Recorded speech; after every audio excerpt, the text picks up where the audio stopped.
Hello, this is Eli once again, the restroom. So, sa atong subong sito, daman na mabatian, away diri, away dito. Tapos, sa mga politiko, avoid sa malayan nga tinaga, sa social media, kadamot na sa mga mabatian mo nga, mga even pamuyayaw, even mga dira na lang napabutsag ng ilang lain buot, kasi ginawag na Facebook pa nila. So, makita nato nung ang ba nila nga what comes out from the mouth comes from the heart. So mga malain mga mga deceitful, mga malain bala ng mga traits nga sa aton, no. So it's not matter nga whatever nga gasulod sa aton kay magpamalan sila tirin daw. So anyway, nakitaan ko ba no sa mabatian ta bisan sa palibot naton. So chismis diri, istorya diri, pakalain sa isa ka tawo, pakalain sang especially mga tupad balay dira agi na usually ang inaway. So ang balay na kun duwa man kabagay nga agi na chismis ka sang tawo, isa nga way sa kansindi sang bilog istorya, way sa kansindi way ka makilala, ikaduwa na isa sa simo. Anyway, ano bala ang aton nga gusto naton diri ipalinton sa inyo, no, what we're going to discuss, no, in this matter, especially sa atong gospel, no, gospel reading naton from the past days na tawag naton forgiveness. So forgiveness, so yes, forgiveness. It's said, but it's really hard to do it.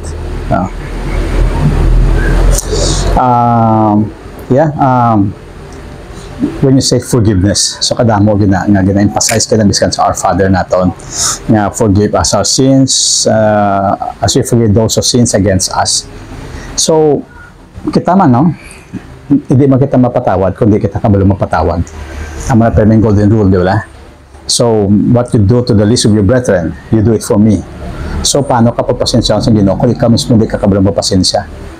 Kabudlay, simo, mapos na maghambat, pero mabudla brahon.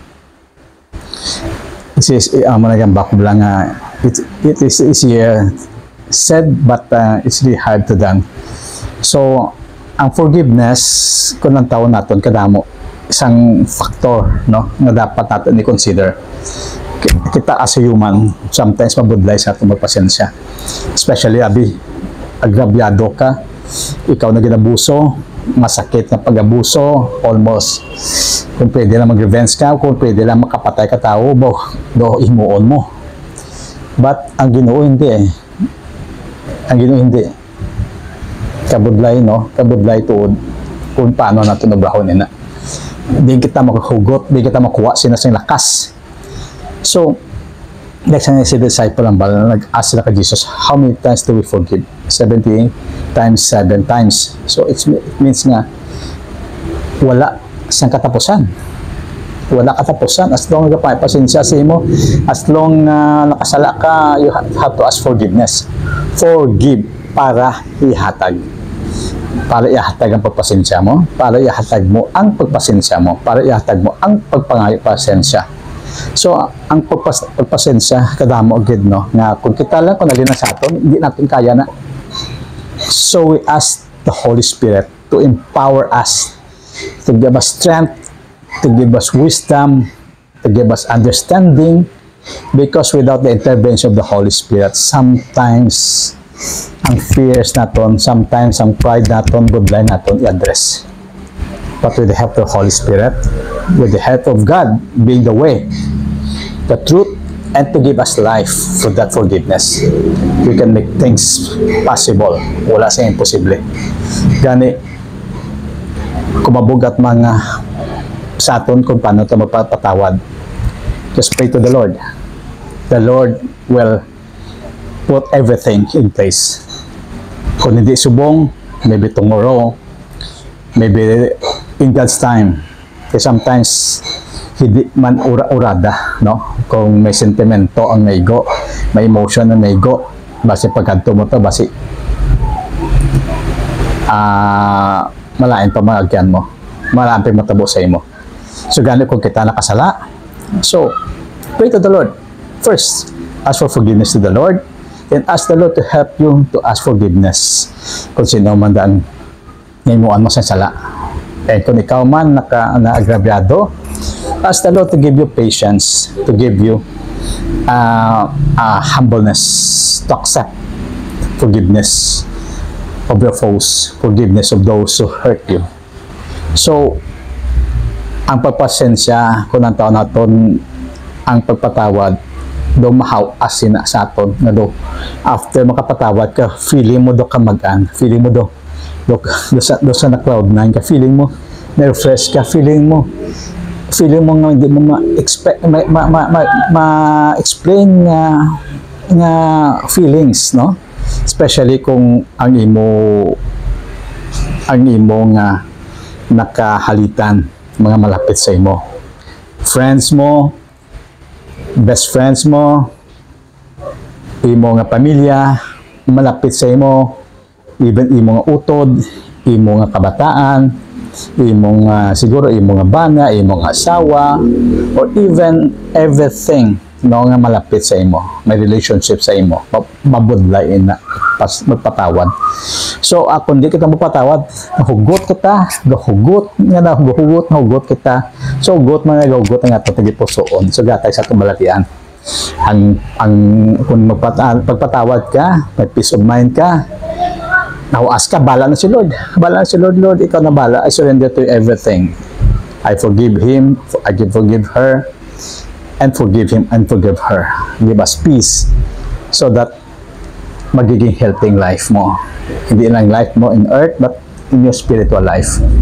So again, no, we cannot achieve that forgiveness unless we listen to the Lord through the scriptures, to going to the church, to listen to the priest, reading some books, biblical books, scriptures, or mga biblical messages for friends, no? Kaya mo nang ba nila nga kung may nakasala sa imo o kung nakasala sa imo, just ask one or two of your friends to come with you as a witness. Because kung may ara duwa may ganin neutralize. Kung may ara may buntag mong isa nga wala yan involved sa inyo nga duwa. Hindi man malapit siya, hindi man malapit sa inyo, kung may common friend ka mo nga ara dira nga magiging neutralize siya para sa inyo nga duwa. So kung di sa mamati sa imo, then go to the church, ask for the priest. Kung Katoliko siya, then ask for the priest to mediate. Para kung ang respeto, no? Ang respeto sa pare, sometimes ang respeto sa pare mataas. Kaya feeling naton mga silang shepherd naton, feeling naton sila naton nga gabay, no? So kung di pa sa mamati, consider mo na siya nga the Gentiles, consider mo na nga the foreigner, consider mo na siya wala lang para sa imo. Wala lang, no? So, pabayaan mo na lang, because kung ipilito mo pa, it might trigger, it might antagonize, it might go deeper. So, pabayaan na, maybe it's not time yet. Abot ka ng time na kibot ka lang, pabot ang time na magsugatanay ka mo, magsapakanan na ka mo. Which is, ako natabo na na-experience yan ko na even kung nang taon mo, medyo ginbulin ako. Nang taon mo, ang tanan na ginubra sa akon, but I just pray to the Lord. I just keep quiet, pabayaan ko lang. Na? Ang mga banilo, justice is mine. So, di pabayaan ko lang until one day, after for many years, nagkitanay kami. Then, wala lang. Nalipatan na itong nagligad. Nalipatan ng nagligad. Then, sa pakanay kami. Then, greetings. Then, after that, kalimtan na to, let's go back din ng good relationship. So, sometimes may mga musin na nga bagay, no? Kung pwede lang, kalimtan nyo na lang, no? Hindi na to block up, kay biskan kita, pwede kita tudlo, ikaw, sa tatlo nagatudlo sa imo. So, ikaw, gano'n sila. So, tutudloan na mo.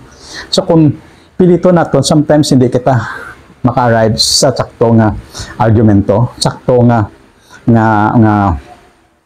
dialogue, no? But before that, if you ask for forgiveness, ask the Lord's guidance, so that He will guide you, He will lead you Kung gapray ka ka Lord, Lord, makadto ka, may kupasensya siya. Lord, makadto di sa akong pasensya on siya. But, kung wala natabo ina, why ka nagkadto ka, wala siya. Kung nagkadto ka, wala ka na pasensya.